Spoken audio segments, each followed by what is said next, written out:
So let's talk about how passwords are stored inside of a computer. First, what happens here is we take a password, say it's password 123. It's going to be put inside of a hash function. This hash function is going to associate a unique value to this unique piece of data, which is our password. And the result is this arbitrary string that we have here. Now, this is a one-way street. It means that we can't take this value, known as the hashed value, and convert it back to our password. So as you can see, one way. Also, another rule to note here is that this hashing function for passwords should be deterministic. What that means is that every time I put password 123, it should always create this unique value. And if I change one value inside of here, maybe converting this p to a lowercase p or changing this 3 to a 5, it will create a completely random and unique value for that new piece of data. Because of these fundamental rules, we are now able to save secrets inside of a database without having to actually know the secret. Let's discuss how it works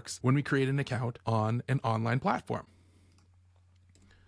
So we usually start with the username and then we type in our password. What gets stored inside of the database is the username and the hashed form of our password. So this is the database right here, holds the username and the hashed form of our password. So when we go and sign in, we type in our username, the database will then retrieve our hashed form of our password, and then it will compare that to the password that we type in.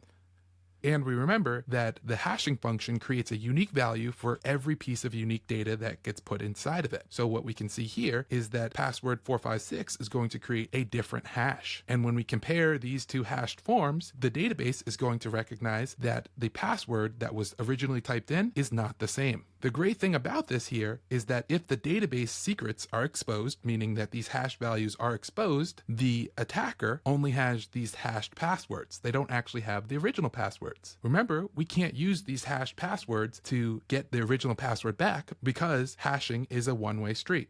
Stay tuned for my next video where we learn how to actually implement this inside of the code.